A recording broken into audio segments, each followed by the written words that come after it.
2. G'day, welcome to the Richo Toddy Poddy, episode 29. Here with Daryl Harper. How are you? Very well, thanks. Very well, good. Thanks for the welcome, boys. That's alright. Do you just want to give us a little bit of a backstory on yourself?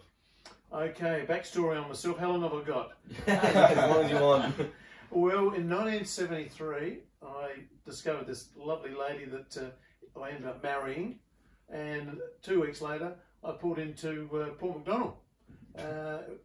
Just got married, and it was Maureen's first teaching appointment, teaching at Allendale East as my second, and we moved into a house down at Port Mac, taught at Allendale East Area School for 3 years, with your grandmother, Yes. and of course your mum was going to school, and your uncle was just starting school that day. Really? 1973, and got friendly with the family, and when you're in a country town, what do you do? Well, apart from your job as a teacher, you've got to play footy, you've got to play cricket, played a bit of basketball, did anything I could find going around. And it was interesting because the cricket I played in Adelaide, we'd always had 2 umpires, and you don't have to worry about the umpires when they're provided. Generally, you don't even know who they are. Sometimes you don't even know their names. Yeah. You do find out their names if they make mistakes. But then I came down to Allendale East, and the first game I played, so it would have been January, maybe into February 1973, I played for Allendale East Cricket Club. And I must ask, does that still exist in any form? No, it's gone. I wouldn't have thought so. It's gone. I think they're trying to get it back. Right. I've heard. We had teams in B grade and C grade, and our first game was played right opposite the hole in the road in Allendale East. I think we had to move Henry Kerr's sheep off the ground before we could start the game, and it was a pretty rough area. Yeah. And I discovered this beautiful ground down the road at the school, area school. I said, "What's going on? Why aren't we playing on that beautiful ground?" Oh, someone had words with the principal or the council, and anyway, we patched that up. And the next couple of seasons, we actually played up at the Allendale East Area School on the hard pitch and put down a new mouthweight surface, and we had some success. But whenever I wasn't batting, my teammates weren't all that keen on umpiring. No. And I thought, I'd rather be out there and get involved in the game. So I got off my backside, went out, and whenever I wasn't batting, I'd be umpiring, and I enjoyed it so much. Eventually, I went back to Adelaide, and so I went back to Adelaide in '76, and 1983, I decided to take up umpiring seriously, and managed to work my way through the grades in South Australian Cricket Association Premier Cricket. And because all the other umpires that were starting when I started were about 25 years older, I was 31, and they all looked to be ancient to me. Well, not now, of course. Yeah. They thought, hello, we've got a young bloke, he might know what's going on. And I got through the grades very quickly, and I was umpiring Shield cricket in my 4th year. And eventually got onto the national panel, eventually got onto the ICC elite panel. I was lucky enough to be the first Australian and the only Australian when they created the elite umpiring panel. That's the neutral panel. Yeah. That was in 2002. I was the only Aussie. There were only 8 of us, and we roamed around the world, having a fabulous time, making phone calls and sending postcards to my wife. I think I was away for maybe 8 months a year for about 10 years on the road umpiring a lot, because at that stage they made the move from having home umpires to do all the tests and one-day internationals to neutrals. Yeah. So I only managed to umpire 7 tests with Australia playing, and Australia is generally considered as the toughest team to umpire because they're, can be a bit chatty, can be a bit aggressive, and once we had 2 neutral umpires in Test cricket in 2002, that meant, yes, I don't have to put up with the Aussies anymore, and I could pass that over to all my mates. And I said, there's one team I won't be umpiring, and good luck. And so most of my cricket was umpired in the subcontinent area. I spent a lot of time in India, Pakistan, Sri Lanka, Bangladesh, and probably spent a year of my life in that part of the world. And got to love it, and I loved the job I was doing, umpiring cricket. I mean, you don't do it unless you're crazy about a sport and you're passionate about it, and I loved what I was doing, and I was meeting amazing people and visiting interesting places, so what was there not to like? Managed to do that. I was on the circuit roaming around the world really from 1999, 2000 till 2011, and then I was told I was too old, and I was replaced on the panel and disappeared into obscurity. Well, almost. Yeah, so that's how I got here today. Yeah. That's how I got started in umpiring, and I must give credit to a lot of my teammates down at Allendale East who didn't want to umpire and forced me out because it really developed a bit of a love of that part of the game for me. I wasn't a great performer on the field. I played some A-grade cricket in Adelaide. I was the sort of guy that would come into the A-grade when someone would go into the state side. I'd fill up the gap, about 7 or 8, not get a bowl. But I loved what I was doing. Not wonderfully skilled, but I discovered that for some crazy reason I was a better umpire than a player, and that's what I ended up doing for 28 years. Yeah, right. Yeah. So crazy statistic is that I left Australia 80 times to go and umpire in other countries. Wow, that's a lot of times. Yeah, I did. I saw all the cricket world many times. Silly things like the Taj Mahal. I speak to a lot of Indians, and I say, "Have you been to the Taj Mahal? They're living in Australia." They said, "No, we're never able to get there." I say, "I got there 3 times." So when I was travelling in the subcontinent, especially, I was a very good tourist. I wouldn't just sit around in the hotel and vegetate and watch TV. I like to get out in the streets, meet people, go on excursions, visit places. For example, umpiring in Lahore, a number of years ago, probably about 2003 or 4. Lahore is just over the border from India in Pakistan, and massive population. Of course, you've got the 2 rivals, India and Pakistan. It's just an amazing feeling being in that neck of the woods. And the 2 countries don't play each other very often because of politics. The government of India generally won't allow them to play. But on this occasion, let's see, it might have been South Africa playing Pakistan, or the West Indies maybe. I've forgotten.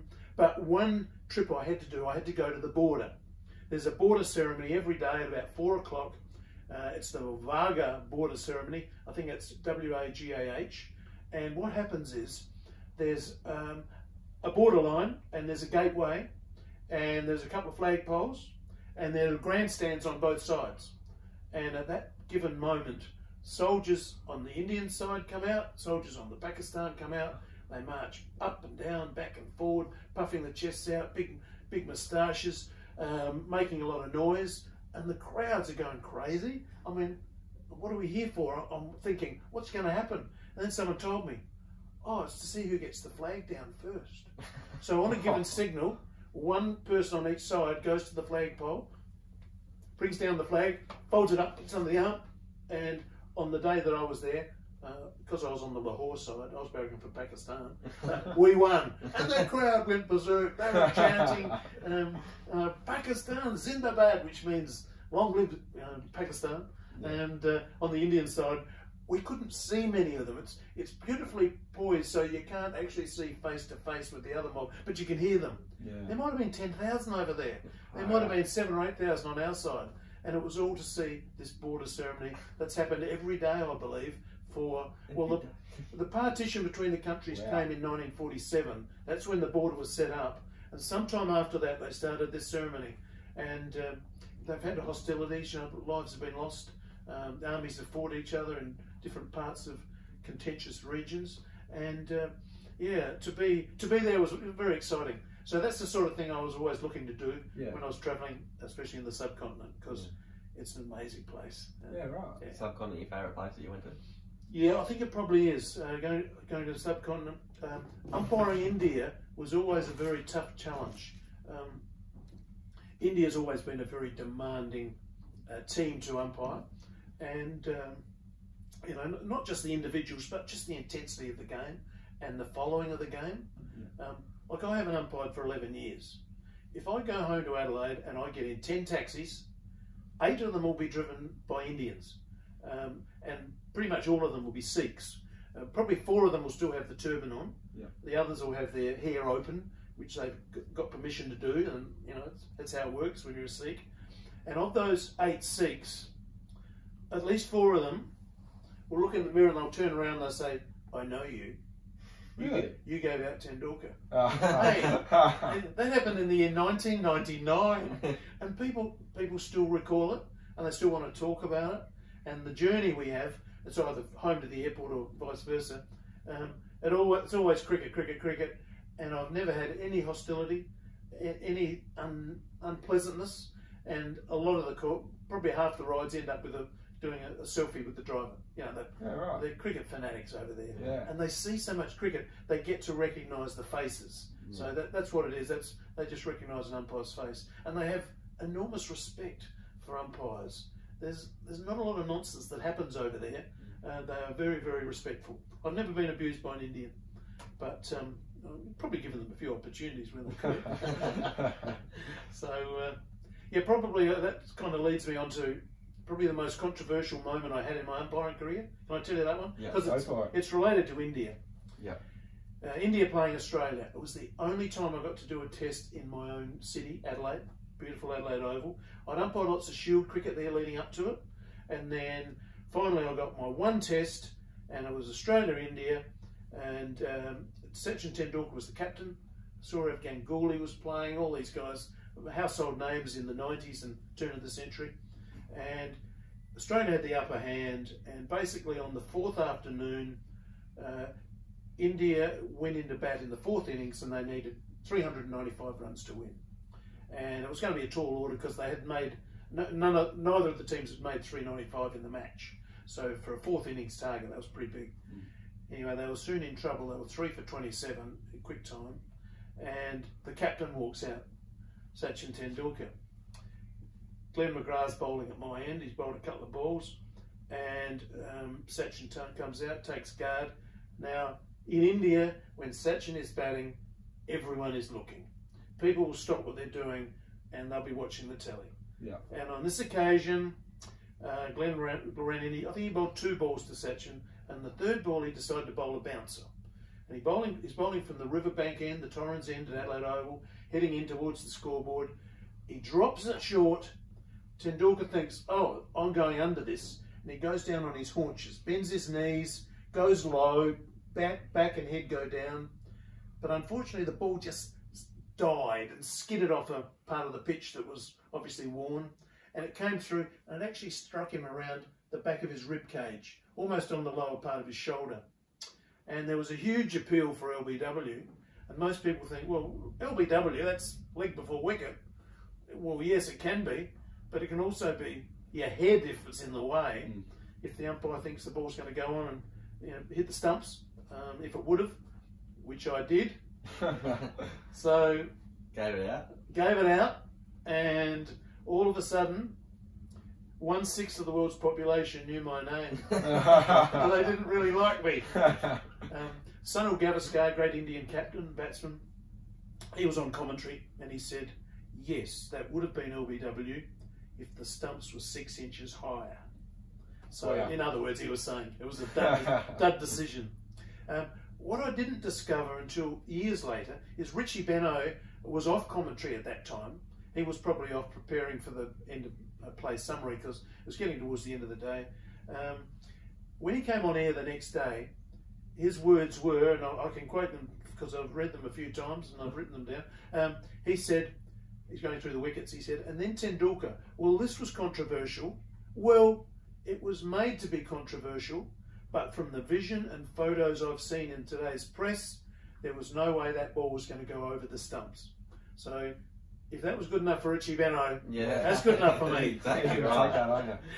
We didn't have all the ball tracking. Yeah, that's what I say. You never get to find that out now. No. So, yeah, it was quite a momentous occasion. I copped a bit of flack as I walked out of the car park from people I knew. Daryl, we came to see Tendulkar, not you. But Sachin was captain, and I do know that he didn't report unfavourably on me for that game. And we went on to, I think I umpired something like 27 tests with India around different parts of the world.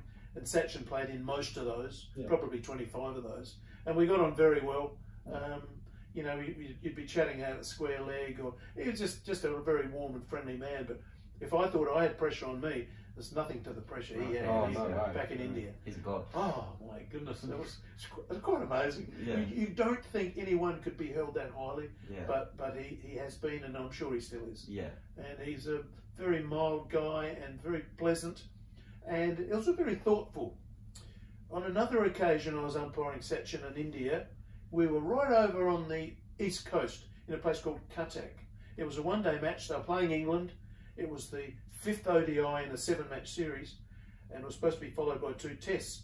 But what we discovered was over in the east, in the west coast in Mumbai, or Bombay as it had been called, 10 terrorists had landed, and I think, well, I won't say where they're from, but I think they were from the neighbouring country, and they proceeded to go on a bit of a rampage. This is around about the year 2008, 2007-8, yeah. And hotels were set on fire, people were gunned down in the railway station, 164 people died.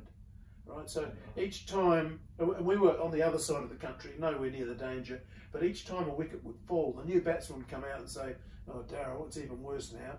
They think 50 people have been killed." "Oh, crikey." And then half an hour later, someone else would come out, "It's even worse. Now they set fire to the hotel that we stayed at the last week." And the stories got worse and worse. And by the time we came off, India won the game and led 5-0. We came off, it was decided we'd all go back to the hotel quickly, and then the cricket boards would get together and make a decision about the future of the tour. So overnight, we flicked the TV on, and there probably were 15 different channels, all covering this assault on Mumbai, with all their commentary and different cameramen, different crews, different setups. It was quite phenomenal. At least 15. Because on any one occasion when you're in India, if you want to watch cricket, you just flick the telly on, and you can find Sheffield Shield highlights from Brisbane. I mean, we don't even see those in Australia. Yeah, it's awesome. So it was decided overnight we'd all pack up and go home. So in the morning, while we were waiting for the news to come, I remember quite clearly I was sitting quietly, just having my breakfast, one eye on the TV, and Sachin Tendulkar saw me, and he came over and he said, "Oh, Daryl, I'm just a bit concerned. I'm wondering how you're feeling." I said, "Oh, how I'm feeling?" I said, "I'm very disappointed with what's happening, but that's your city, mate. I'm more concerned about how you're feeling. These are your friends and people you know in Mumbai that have been under attack. How are they?" "Oh, yes," he said, "everything seems to be okay at the moment, but thanks for asking." So he had the presence of mind and the thoughtfulness to come over and ask me, a visitor in the country. I thought, that's pretty good. That is pretty good. So, my Indian experience has continued for 10, 11, 12 years. I umpired the first 3 IPLs, Indian Premier Leagues. That was a pretty exciting time. We were about to start the second IPL, about 10 days out, and the Indians decided that because there was an election coming up in the country, the police couldn't provide security. So, the click of a finger, if I could click my fingers, the whole IPL was transferred to South Africa. Oh, really? Yeah. So all those arrangements, all those games, all those umpires, all those teams, they all migrated immediately down to South Africa, and we had about a 4 or 5 week competition down there. Yeah, right. Third year we were back in India, and there's nothing like a series in India for the numbers and the noise. Oh, it's just phenomenal. They love their sport. They love their cricket. Very respectful. Yeah, right. Yeah, right. Now I probably should pause there and say, do you guys have any questions for me? Otherwise, I'll keep going. I've got a few questions for you. We'll talk about Sachin Tendulkar a little bit. Who's probably the most starstruck you've been about a player? Or maybe not starstruck, but who's the one that you admire the most? That I've admired the most? Gee.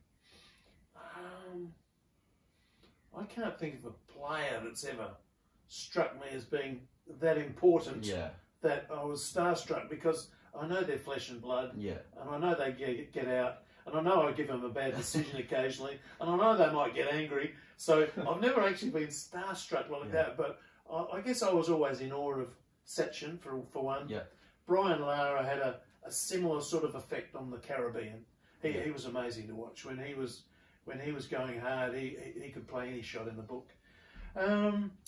Those are the 2 standouts, I guess. I mean, there have been lots of brilliant players over the years. Not so many of the Australians, because I didn't see them very often. I saw them in 7 tests, whereas I saw India in 27 tests. I mean, during my Test career, umpiring career, I actually umpired from my start to my finish. I umpired more Indian Test and international cricket than any other umpire in the world. Yeah, right. So I figured I was doing something right for them to keep sending me back. Yeah. And I think part of the thing was that wherever I went, I would learn a few phrases in the local language. And if you can walk into a room, you can walk into a hotel, you can meet a stranger and you can say, namaste, namaskar, or whatever with a bit of a decent accent. All of a sudden you've got people on your side. Yeah. So I think part of the reason I succeeded was because I was always very warm and friendly and open. And if I made a mistake, hey, it happens. We're only human like the players. And I was always willing to say, okay, well, next time I'll get it right. Yeah. And so I didn't really develop too many enemies that I knew of. Yeah. But as far as the players, I was kind of accepted, and I was on that scene from 1999, the Tests, till 2011. So 12 or 13 years of hard work. But seeing the world and seeing the best players up close. Yeah. I'd have to mention Murali. Yeah. Murali was a bit of a phenomenon because he came in. Remember 1995, Daryl Harper called him for throwing, and then all hell broke loose. I'd only ever seen him umpire once, and that came 10 days before that. I umpired him in a one-day match, and he umpired at my end. I knew something was different because of the action, and there were suggestions that he was throwing the ball, and the ICC tested a lot of bowlers, and in the end they changed the rules really to accommodate him. I think the figures were something like, as a bowler you weren't supposed to straighten your arm in delivery, but I think even someone like Brett Lee was straightening his arm by 5 or 6 degrees. Okay. A lot of the players were tested and they didn't actually know about it in a series we had in England. But Murali, I think, was more like 13 degrees of straightening. Oh, yeah. And, that's quite considerable. And they made it 15 degree level. That's the limit. You can straighten your arm by 15 degrees. And it's actually very hard to run up and bowl with a rigid arm. Yeah. I think in the initial test in England, they measured 29 players, and the only one that wasn't straightening his arm was Ram Naresh Sarwan, who was a batsman, but he bowled leggies for the West Indies.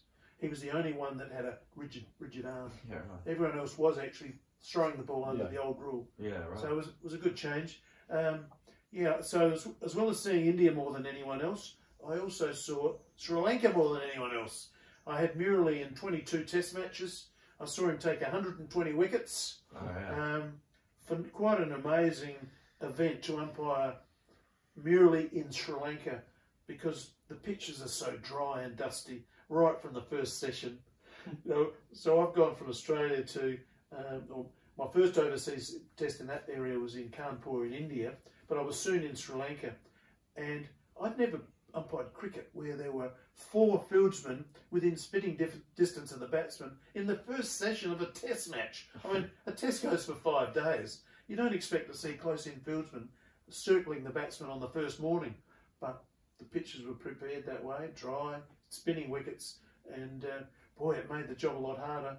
I walked off the first day. I said to my colleague in India, A.V. Jayaprakash, I said, A.V., this is not the game I've been umpiring. This is a different sport.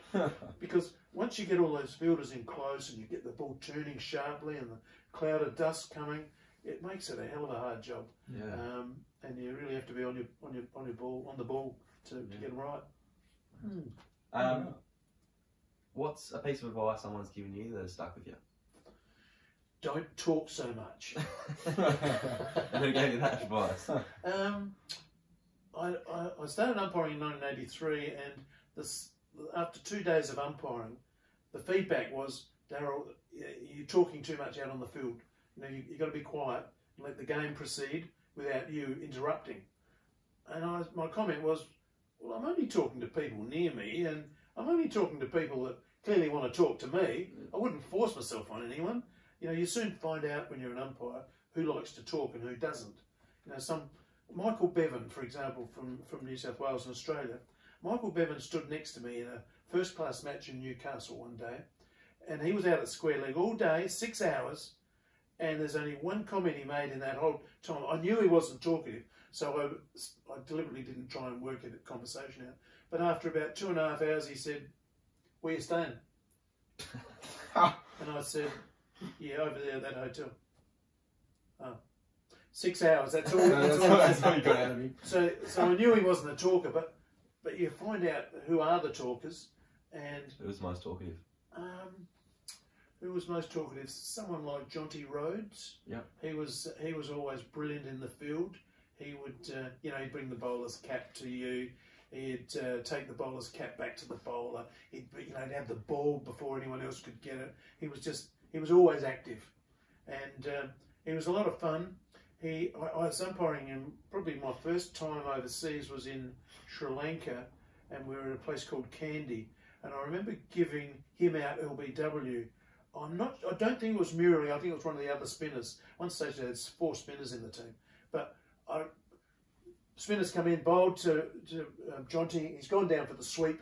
Cloud of dust, a couple of good noises, and sometimes as an umpire, I mean, you have to put 2 and 2 together and work out the answer. You can't always be 100% sure when you give someone out. And on this occasion, I heard the 2 noises. I saw the cloud of dust. I thought, yes, that's gone off the pitch, off the edge of the bat, onto the pad, and ballooned up and was caught.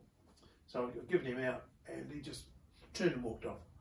Didn't put on an act, no dissent or anything like that. So I thought, oh, gee, I must have been right. However, the next day out in the field, when he was fielding, he kept his distance. And at one stage I said, all right, obviously I stuffed up yesterday, you better come and tell me about it. Oh, he came over and he said, Daryl, I've told you before, I will always walk when I hit the ball. If there's an appeal for a bat pad, all you need to do is just wait a little bit longer, and if I walk off, you know that I hit the ball. I said, that'll make my job a lot easier. Is everyone going to do that for me? He said, look, I'm just saying, I will always walk. I'm that sort of player. He said, you're always making notes, Daryl. He said, I want you to make a note, please. Make a note in your book. So I said, all right, I'll make a note. And I did carry a notepad, and I went to the inside back page, and I've still got it at home, actually, a bit of a memento. And I printed something to make sure that I'd remember that he was a walker. And half an hour later, he surprised me. He came out of nowhere and he said, Daryl, show me, please. Show me that you've learnt your lesson. That you remember what sort of player I am. And I opened up my little book. And on the back page in print, I printed, Jonty is a walker. But on the L in walker, I'd put a little line through it, and I'd put a big capital N. So it read, Jonty is a wanker. He loved it. He loved it. On another tour a couple of years later, we were dining in the same restaurant in Cape Town and Johannesburg. He came over. He was entertaining some guests at that stage. He came over and he said, Daryl, please come with me to meet my people. I went across, and he was working for a bank, and these were some of the big clients. He said, go ahead, tell them the story, please. So I had to tell him, Jonty is a wanker. And he loved that story, and I told it a couple of times at his expense. But that's the sort of relationship you could have with someone. Yeah. In the heat of the moment, I knew I'd made a mistake. There was never the technology to confirm that I'd made a mistake. If he told me that, I believed him. He was a very honest, reasonably honest guy. Although I did try and get some Afrikaans off him. Just a few phrases. I was about to umpire a series in New Zealand with the South Africans, and I asked him to teach me a couple of phrases, and one was a very bad word. And I called Hansie Cronje the worst word you could call him. And I had to say, look, sorry, but Jonty's given me that lead. And of course, Jonty, knew nothing about it. So, so don't talk so much was the advice that I was often given, but I ignored it. Yeah, fair enough. Perfect. Probably got you in a good spot, I would have thought. Oh, look, I've had so much fun by having conversations, basically. I mean, you can stand out there and be a robot and give people out and give them guard and walk off. Yeah. How boring. Yeah. I umpired my first one-day international in about 1993, 94, and then I waited 23 months for my second one. I didn't know if I was going to get a second one-day international. That's the 50-over variety. And I was appointed to one Adelaide Oval, Pakistan versus West Indies. And the West Indies were batting, and there was a run out at the far end. I was at the bowler's end, and the non-striker standing near me, waiting for the new batsman to come out, was Richo Harper. Now Roger Harper, he'd have to be 6'5", 6'6". He's tall, he's lean, he was a great fieldsman, bowled a little bit of off spin, but the West Indies didn't worry too much about spinners. He batted 7 or 8, but the distinguishing feature was his skin was as dark as it could possibly be. He comes from Guyana, South America, and very, very, very dark skin. And so the wicket's fallen, he's waiting for his partner to come in, and I looked up at the beautiful Adelaide Oval scoreboard and I said, I'd never met Roger, by the way. I was umpiring, but there was no introductions at the start of the game. I was pretty much a new boy, I'd only done one game. Anyway, I looked up the scoreboard and I said, hey Roger, 2 Harpers on the scoreboard. That's pretty unusual. He looked up at that beautiful Adelaide Oval scoreboard. He looked back and he just nodded. I thought, oh well, I failed to get a word out of him. I still haven't heard him talk, apart from calling to his batting partner. Yeah. And just as my partner arrived from square leg, Terry Prue from Western Australia, a very conservative sort of an umpire, a very straight-laced one. Just as he arrived, I said, hey Roger, do you think we might be related? And Roger thought about it for a moment and looked at me and looked at Terry, and I wasn't quite sure what he was going to say, but he said in a beautiful deep voice, made especially for radio, should be on radio, beautiful mellow voice, he said, maybe if you go way, way back. And I said, fair enough. And my partner, Terry, said, Daryl, you can't talk to the players like that. You've got to show them more respect. I said, what are you talking about? I've waited 23 months. This might be my last game out here. I'm going to enjoy every moment. Yeah. So that's my policy. And I never saw Roger Harper getting engaged in a conversation with other umpires. But wherever I saw him around the world for the next 10 years, when he was playing, when he was coaching Kenya, he would always see me coming and he would greet me with a high five and he'd say, g'day cuz. We would have done that 10 times in different parts of the world. So my nature was to be friendly and get a conversation going, and it worked to my benefit because when I was say umpiring, I umpired Kenya versus who did they play? Kenya versus Canada actually in Toronto. They were one-day internationals, and there was Roger coaching Kenya, and it just made life a lot easier if there's a familiar face and someone you can go and have a conversation with and have trust in and rely upon. So yeah, that was the way I worked. Yeah. I just figured if they don't want to talk to me, so be it. Yeah. Were most umpires pretty chatty, or mainly just you? I think I was probably one of the more chatty ones. Some really didn't say much at all. I mean, every umpire is different. Yeah. Like David Shepherd just said as much as he needed to say, and he was the most highly respected umpire in my time. He was just a wonderful man, and he had a great sense of humour. He was the one that was a little bit eccentric and would jump on one leg when the score was 1-1-1 or 2-2-2. Everyone loved him. He didn't talk all that much, but if you spoke to him, he'd answer back, in a nice way. Yeah. Billy Bowden was, he was a bit of a eccentric type. He would wear you down, wear a lot of people down with his humour and his banter. Steve Bucknell, you'd hardly ever hear Steve Bucknell talking. Yeah. He just went about his job and did it most effectively for 128 Test matches. Aleem Dar, of course, being a Pakistan umpire and being a Muslim, English is not his first language, so Aleem often would have difficulty communicating in those early days before he gained some confidence, which reminds me of a story from the 2011 World Cup when Aleem Dar was actually my third umpire. England came down to Chittagong in Bangladesh to play Bangladesh, and I believe it was the first time there'd been a day-night game in Chittagong ever of international standing, and they programmed it knowing that it was going to be very, very dewy. Now, Bangladesh won the toss and bowled first and got England out for 225, 50 overs. Okay, not a bad score. England came out to bowl, and all of a sudden it was as if someone had hosed the ground down. It was very, very dewy. And we had a policy then, in a 50-over game, we were regularly changing the ball after 35 overs for another ball because generally they were deteriorating, going off colour. But on this night, they were getting very slippery, very soapy-like. And only the 7th over, my partner was Rod Tucker, also from Australia, and he was doing one of his first series, hadn't been in the game long. But he said, Daryl, I think we should change the ball. I said, Rod, this is the 7th over, mate. We're not changing this early. We change it now, we'll have to change it 10 times in the 50 overs, 40 overs to come. So I said, toughen up, just tell them no, be firm. And the English players were starting to moan a little bit. And I had Graham Swan bowling the 7th or 8th over, which was at my end, and he was having trouble with the ball. And at the end of the over, he held the ball out. He said, Daryl, I can't bowl with this effing ball.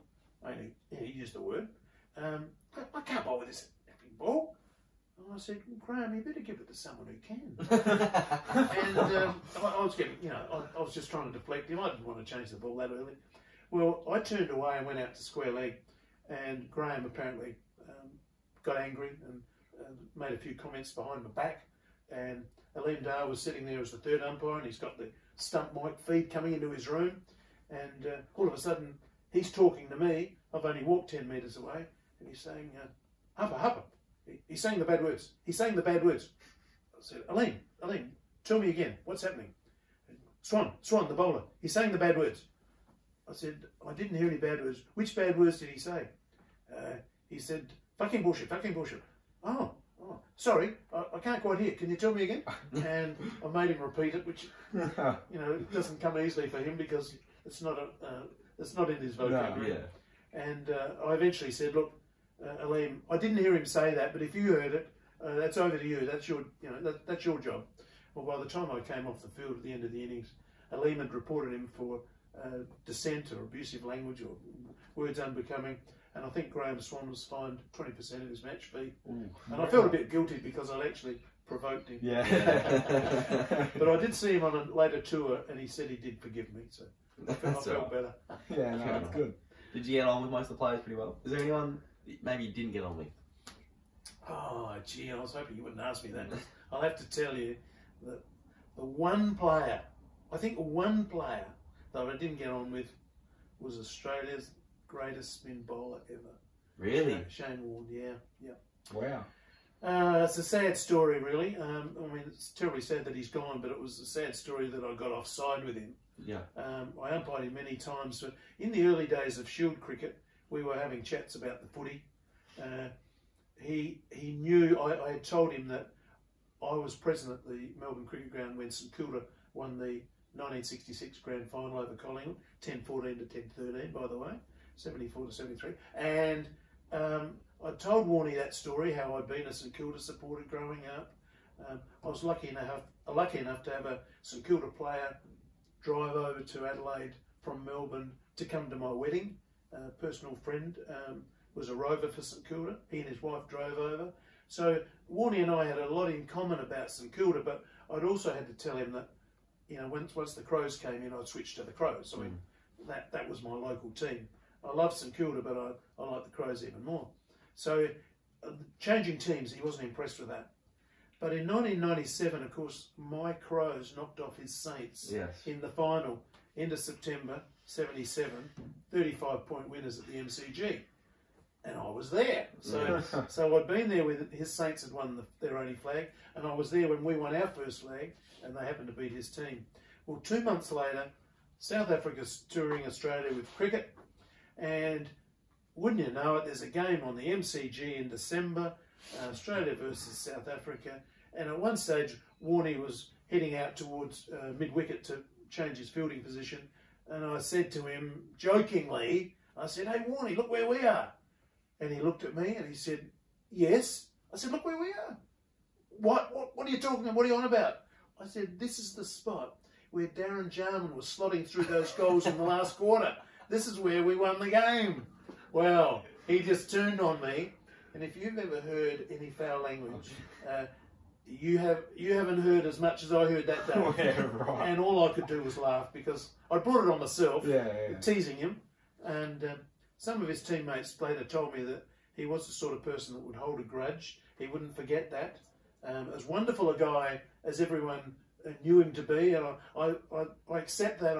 I know that he was a brilliant teammate, and he looked after a lot of his mates. He looked after people that needed support and assistance.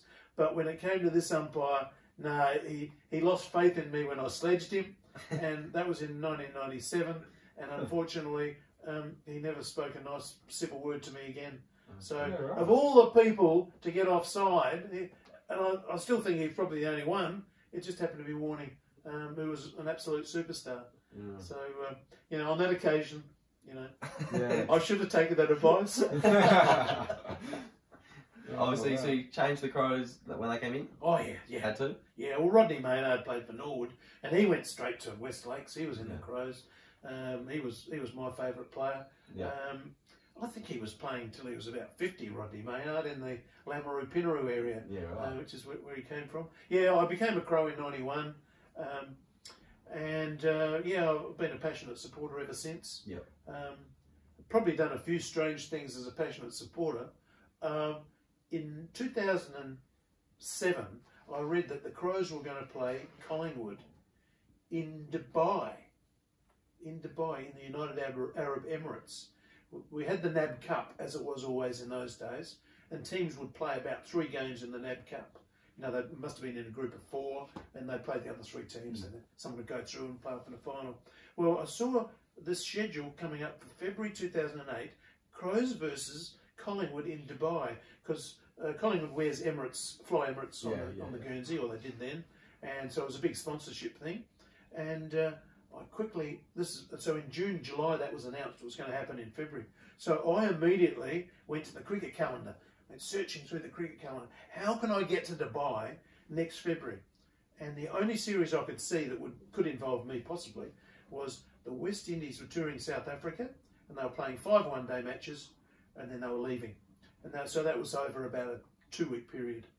And I realised that the last game was due to finish about 3 days before the footy, 4 days before the footy in Dubai. And all our travel with Emirates took us from South Africa through Dubai and then back into Australia. It's a long way around. It's an 8-hour flight from South Africa up to Dubai, and then it's a 13-hour flight back into Australia. But because it was the sponsor, that's how we flew. And so I thought, oh, hello, if I could do that series, I can get to the footy. Passionate football supporter. I messaged my manager, who's now relocated to Dubai. The ICC moved from Lords to Dubai. And I said, Doug, is there any chance, it's a long way out, 6 or 7 months away, any chance I could do the one-day series in South Africa in January next year? Oh, the answer came back, Daryl, you can't ask for series. We appoint you independently. That's not how it works. Leave it to us to make the appointments, and, you go wherever we send you. But why would you want to do that series? Oh, I said, well, actually, Doug, that'd get me into Dubai to see the Crows play Collingwood, and that's my team. Now, Doug is a Kiwi, a passionate supporter of sport as well. He said, well, that's a good enough reason. Yeah, you can do that one. So, Maureen, my wife, and I flew out of Australia. We went to South Africa. We did the 5 big centres, the 5 big one-day international matches, all the time with our eyes on getting to Dubai to see the footy. We flew out of South Africa up to Dubai, found out the Crows were training at the police academy, found our way there, went out to watch the Crows train. There were about 4 people watching us. One of them was Stephen Trigg. And Stephen Trigg came over and said, oh, hello, Daryl. I had met him previously. He said, how are you, Mr. Ambassador? Oh, I said, I'm good, thanks, Stephen. Yes, good to see you. And off he went. And Maureen said, what do you mean by that? I said, oh, well, I don't really know, because I have sent the Crows a few football photos, a few silly photos. One of my best is Virendra Sehwag, the incredibly powerful batsman, wearing a Crows Guernsey with a Crows football on his hand and with his fist clenched about to handball it. He had no idea what he was doing. I just set him up one day, and that was one of the many photos I sent to them. Freddie Flintoff holding my Crows footy, David Shepherd holding my Crows footy. I would just send them for a bit of fun. Yeah. Anyway, Stephen Trigg came back and he said, oh, did you get our mail? I said, well, we've been on the road for a couple of weeks. No. Oh, he said, we sent you a letter. Gee, no email in those days? What's wrong? It was another era. oh, he said, we've sent you a letter. We're inviting you to be one of our ambassadors. I said, well, I don't need to see the letter. I'm in. Straight in. So I've been a Crows ambassador since 2008. Wow. And very fortunate to get invites to season launches and some of the presentation nights and some of the auction nights, things like that. Really, really proud to be a Crows ambassador and to be on the list. And yeah, it's just a lovely little small honour, and it's one I treasure because I am a crazy Crows fan. Yes. As we all are. You won't believe this, but one time Sydney was playing the Crows, and Maureen was at home, I think in Adelaide. I'm not sure if it was an Adelaide or a Sydney game, but I know that I rang home from Birmingham. I think England was playing Sri Lanka in a test series. It was a Friday night in Adelaide, I believe, and Friday lunchtime in England, in Birmingham. I rang home. It was in the days of having a phone card that had about 16 numbers on it. You'd use any phone and you'd have to dial in all these numbers to get through to Australia, and you had a bit of credit on the card. We just didn't travel with mobiles. They were around, but they weren't as prevalent. Yeah. Anyway, I rang Maureen and she was telling me about the football. She said, well, Adam Goodes has got the ball and he's going to have a shot. And if he kicks the goal, Sydney will beat Adelaide. I said, come on, describe it to me. And I was umpiring England-Sri Lanka with Venkat from India. And Venkat had his customary fag at the door and he was standing there saying, come on, come on. It was time to restart after lunch. And I said, just a minute, this is important. Back to Maureen. Yeah, oh, they're moving people. They're moving the photographer, are they? Okay, they're getting room for Adam Goodes. He's right on the boundary, shuffling a few people away. Won't be long, Vinca. And eventually, Adam Goodes came in. He had the shot, and I got the word. He's missed. We've won. Thank you. And out on the field, and the test started 2 minutes later. And no one ever asked why, but it was because the Crows were in a winning position. I wanted to know about it. Nice, that is awesome. Perfect. Yeah, it's very good. How the Crows go from here? Are they in a good spot to contend again next few years? I like a lot of things that are happening. Some of those young players that have now got 30, 40 games under their belt could do anything. If you get a good draft pick, sometimes you get a gem out of nowhere. No, I'm hopeful. Just like your grandfather is. Yes. We're staunch Crows supporters. Stick with them through thick and thin. Absolutely. And I will always stick up for the Crows. Doesn't matter how poorly they might have played. Yeah. Lucky enough to have seen them play in a lot of amazing places. Around Australia as well as over there overseas. And I'm hopeful of a good year in 2023. Yeah. I think that's the year that's coming, isn't it? Yeah, it is. Your favourite player? Favourite player? Who is it? Harry Schoenberg. You ever met Harry? Have you met many of the players that have gone around? Yeah, met quite a few of them. You haven't met Harry Schoenberg, have you? No, I haven't met Harry. He's from sort of just out of Clare, isn't he? Yeah, he is. I like his style. I was pretty keen on Eddie Betts, but I suppose Tex would be my favourite. Tex, yeah, Tex. I love Tex. Tex is just a superb person. Yeah. He's always looked after us. When I had some sickness, I had cancer, I went in and I had major surgery. I started having chemotherapy one year, 2017, and the day I had my first chemotherapy, I said to Maureen, I think we could still go to the Crows function tonight. I think I'll be all right. And after 3 or 4 hours of chemo being pumped into me, I had another small bottle that was attached to my shoulder, and that was in a little bum pack behind me that drained into me for the next 2 days. But Maureen said, you can't go to football function, not in your state. I said, this is important. This is the Crows. This is 2017's season launch. So we went to the season launch, and Maureen was kind enough to go over and speak to a couple of the lads. And Eddie Betts came over for 20 minutes. Tex was, whenever I see him, he'll come and have a chat. He's brilliant. Those guys just so warm and friendly. We bumped into Tex in Launceston one year. I don't know if you remember the game when we played in Launceston and the Crows were 15-0 at half time. 15 goals, nothing. Yes, against North Melbourne. Yeah, and we ended up getting rolled. I couldn't believe it. Anyway, after the game, we were making our way down the footpath, and the Crows started to appear out of the change rooms. And I glanced around, and who caught my eye? Tex. Tex comes charging over and gives me a hug, and I thought, gee, I'm more disappointed than he is.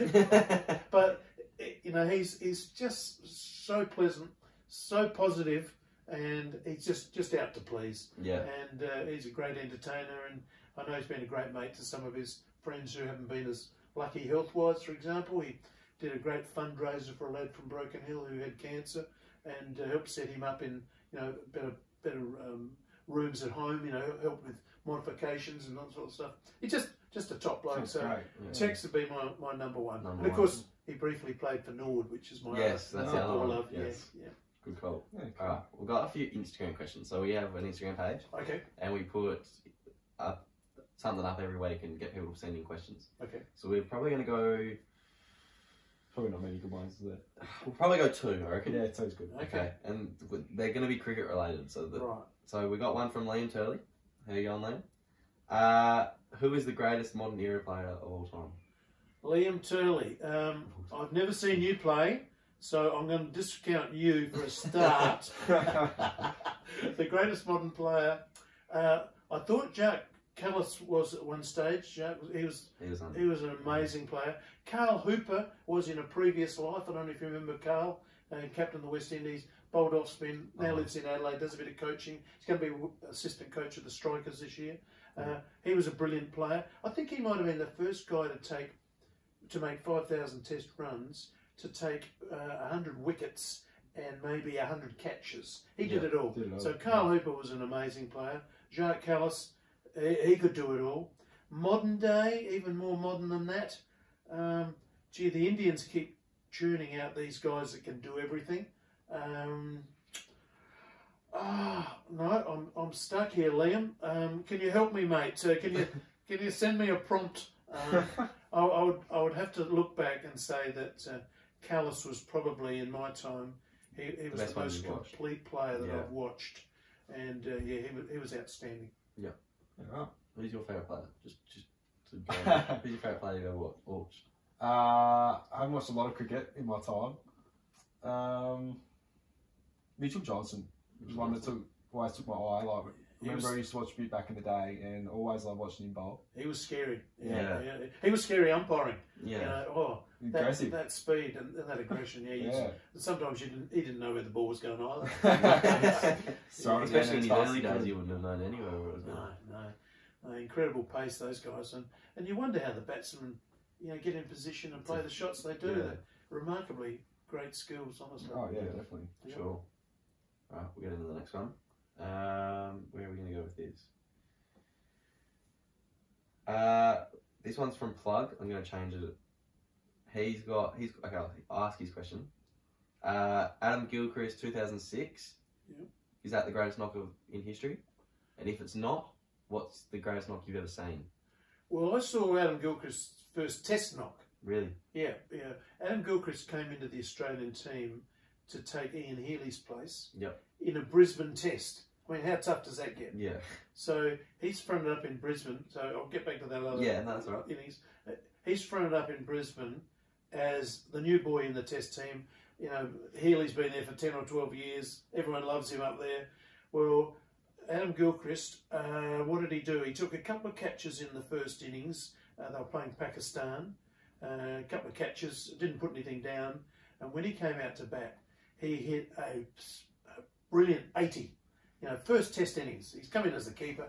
I never saw Ian Healy make an 80 like that. Yeah. He was just hitting them all over the shop, and he won the crowd over immediately. So all of a sudden, the Brisbane people are thinking, gee, he's not bad, is he? I think he's one of us. Yeah. So they adopted him immediately. And, I always look back and think that I was lucky to see his first test innings. Surprisingly, he'd already played 71 day internationals. Yeah, He right. played 71 days, so he was not a new kid on the block, but he was on the test block because Healy held that position for so long. Yeah. And then he came in, and that 80 sort of set the standard. We expected that from him all the time, and he rarely let us down. Yeah. And unfortunately, being an Aussie umpire, I didn't get to umpire him very often. Yeah. An interesting story about Adam Gilchrist was when I thought I was going to umpire him for the last time. It was a one-dayer, and I was in Sydney or Melbourne, I can't remember which. And I saw him at breakfast time, and just in passing, I could hear other people saying, "Oh, great career, Gilly." we weren't sure if he was going to play another game or not. And other people were in the dining area and they were congratulating him. And I thought, oh yeah, I could say, well played, Gilly, I suppose. But I thought, no, I'll say something different. So I said, oh, Gilly, when you see your mum and dad next, can you tell them that they got it right? They shouldn't have done anything differently with you. You know, you've turned out to be brilliant, mate. Loved everything you've done. Oh, I said, thanks. Anyway, about a month later, I did have him one more time. And he saw me at breakfast and he came over with paper and pen. And he said, can you remember what you said to me a month ago when I saw you last? Oh, what? I said, not out or what? No. At breakfast time, about my parents. So I remembered what I'd said and I reworded it and made it fluent. And he jotted it down. And then eventually he wrote a book. And I opened up his book. And the first story that he tells is about his upbringing. And even umpire Daryl Harper made a comment that he remembered clearly and his parents were proud of. And so I'm actually the first person that gets to mention in Gilly's autobiography. Yeah. Nice. Yeah. And I didn't say it to be a wise guy.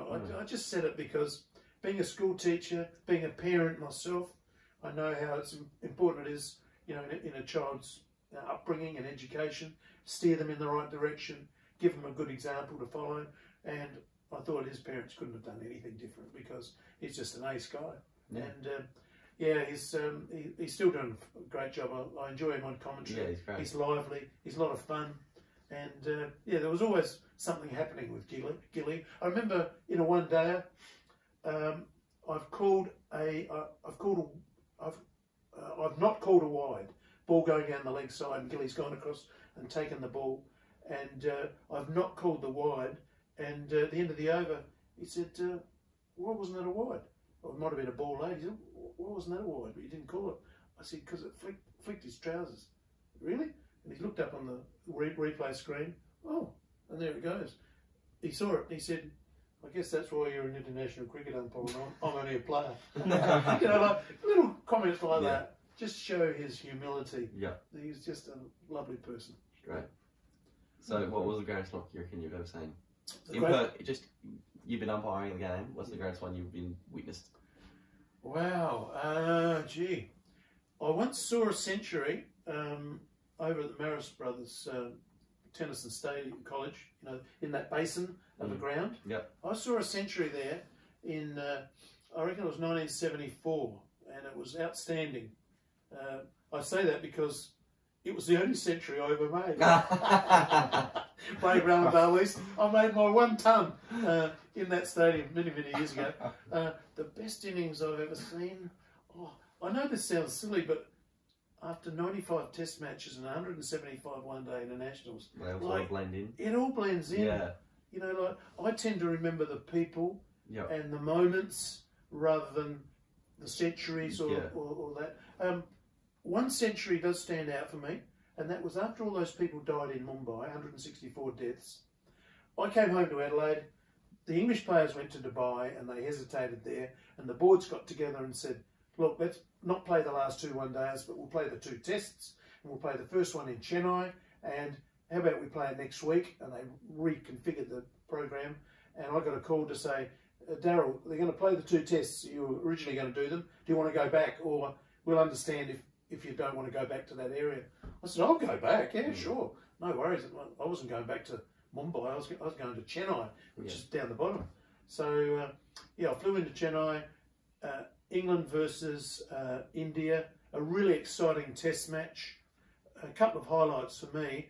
One was the innings, and I'll get to that one at the end. But Graham Swan made his test debut.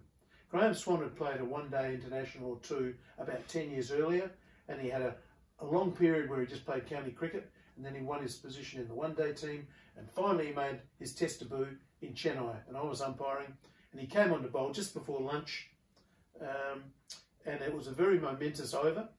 He walked off at lunch after bowling 1 over in test cricket, and he had the figures of 1 over, no maidens, 2 for 7, and both the wickets were LBWs. Yeah. And both of them was shown by the technology just to be clipping the off stump and the leg stump, not hitting them, but just clipping them. So my judgment was proven to be correct on that stage. Yeah.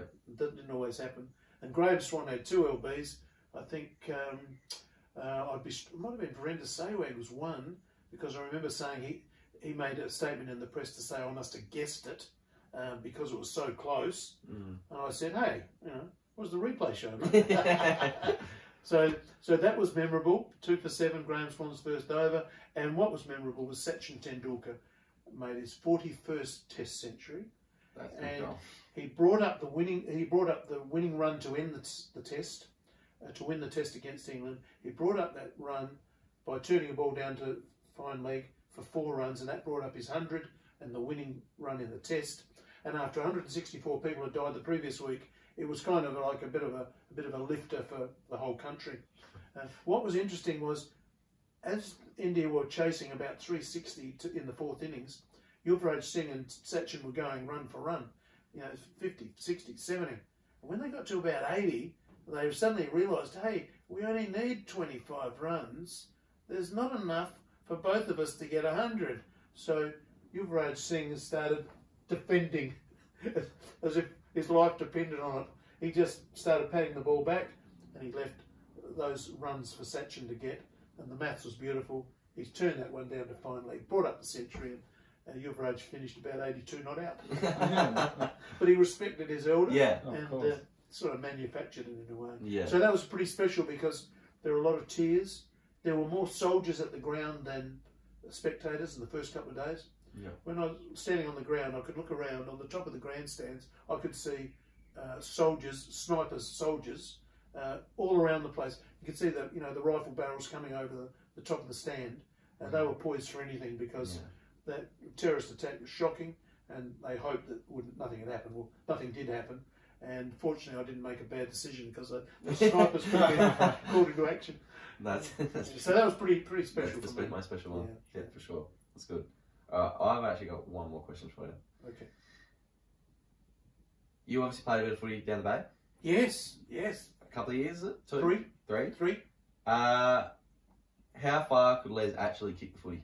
The drop kick. I've heard lots of stories, and it gains 10 metres every time I hear it. Well, let's put it this way. Les was in his, past his prime when I got to Port Mac. But I played a lot of my footy in the A grade as a fullback, and my kicking off, I could only do big wobbly punts. I wasn't skillful enough to do droppies like Les did. But even when there was a gale blowing down at Port Macdonald, and I was kicking off with the wind behind me, I could not get it anywhere near where Les's drop kicks used to land, over in the centre square. So it was the centre square. Oh, easy. It was just phenomenal. It was great skill, and unfortunately, it's lost now. But I had the pleasure of seeing Les play in his twilight career, twilight of his career, and the truth is he could give that ball a hell of a kick, like a mule. True story. Because I have read a few budgets from back in the day, and every time it's just further and further and further. That was probably me writing in the budget too. I did that one, dude. Nice. Alright, we've just got one last thing. Song of the week? Oh, yeah. Song of the week. What's your favourite song for the week? Or just one that you just like at the moment? Oh, my Godfather. Probably one, let's have a think. One by Neil Diamond. Neil Diamond? Sweet Caroline. Sweet Caroline. They play it at the Red Sox baseball, Fenway Park, at the 7th inning stretch every night. And they play 81 games at home. So 81 times a year they play Sweet Caroline. And on occasions, not lately, it hasn't happened, won't happen again, they actually look out and there is Neil Diamond himself walking out onto the baseball diamond singing Sweet Caroline. Yeah, so that's always been a special... Because you've done a bit of baseball as well, haven't you? I have. When I was told I was too old for cricket umpiring, I went back to Adelaide and umpired one season of baseball. Yeah, right. And I thoroughly loved it. Yeah. And then I got enticed to come back into the cricket fold as a referee. Yeah. And these days I'm a selector, an umpire selector. Yeah, right. So when you see a couple of umpires out on the field in a BBL or a women's BBL or a Sheffield Shield, I'm responsible. Yeah. So if they make a mistake, blame Come back to you. So you still get the blame. Properly. Alright, so Toddy, what's your favourite song of the week? I don't need to hide by DMAs. Yep. Obviously, probably wouldn't know that one. No. It's a Can new you hum a one. bit for me? No chance. I'll pick it up with the chorus. But yeah, no, been tuning out to that one for the last couple of weeks. Thanks, So, mate. what about you, mate? Mine is Donna by the Lumineers. So Doesn't ring any bells. doesn't ring any bells. No. Lumineers pretty good. So just it's my favourite song of the week. So Cool. that's us for the week, I think. Yeah, no. Thanks for coming on, Daryl. I've actually got one question. Oh no, wait, we got Oh, one more question. I wanted to ask this a bit. Sorry. Second question in. Sorry, I forgot to. It's okay. Don't stress. What's the? I want to know what the best sledge you've ever heard is out on the cricket Oh field. yes, this is a good one. Best sledge. Gee, well that one of when I paid out warning, that was one. Look, to be honest, most of the players were pretty well behaved. Okay. When two old war horses got together, like Greg Matthews from New South Wales and David Hooks, in my Sheffield Shield era, then the fireworks would start. I remember Hooksy made a brilliant 100 against New South Wales on Adelaide Oval, held the bat up, and from gully, we hear a voice, it's Greg Matthews, say, "I made 3 test centuries, David." Hooksy only made 1. And Hooksy's turned around and said, "And I didn't write a book after I played a handful of tests either." And Greg Matthews came back and said, "Yeah, I didn't get to play in Kandy against Sri Lanka," as if putting it down Hooksy's 143 that he made there many years ago. And though Hooksy came back with another retort, "Oh, I was really enjoying it." And all of a sudden, the other umpire at square leg, Steve Davis, says, "All right, you blokes, that's enough of that." And I thought, oh, damn it, I was enjoying it. Oh, okay, yeah, okay, I better behave. So when those two guys got going, it was good. I mean, there are lots of stories about Greg Ritchie being enticed out of his crease when someone put a Mars bar on the pitch on a good length. They were trying to get him out of his crease. And he was prone to liking the food. Yeah. Kevin Peterson. Kevin Peterson was always a tough guy to umpire. A really feisty guy, and of course, good friend of Warning. They had a lot of adventures together that probably are rated. But one night on the Sydney Cricket Ground, he was bowling to Cameron Smith in a one-day match, 50-over match, and Cameron Smith slashed at one, and Matt Pryor, the keeper, dropped the ball, and I didn't think he'd touched it. It was probably the last ball in the over, and the next thing, so I called over. Not, obviously there wasn't an out, there wasn't an appeal, and the next thing I know, Kevin Peterson's saying to Cameron Smith, "You hit that one, you should have been out." And Cameron Smith said, "No, I didn't." And Kevin Peterson's turned to me and he said, Daryl, he smashed it, didn't he?"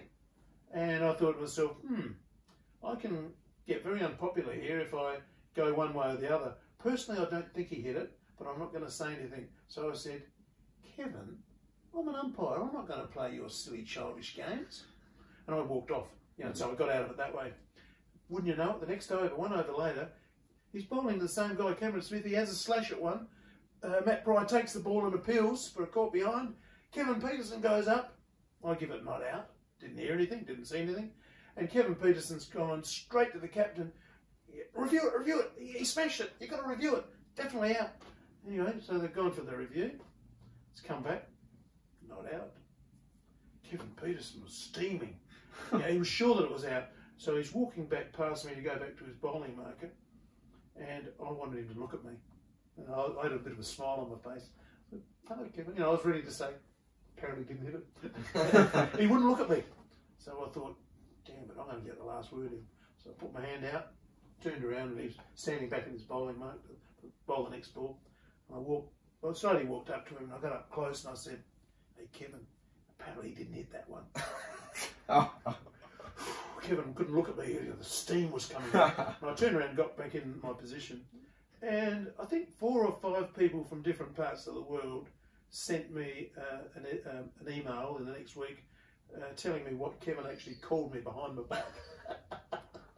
Kevin obviously mouthed off after I turned away from him. Nice. He had to get the last word in, but I felt that I won that battle. Lots of sledges. I could go on, but I think I'm the best sledge.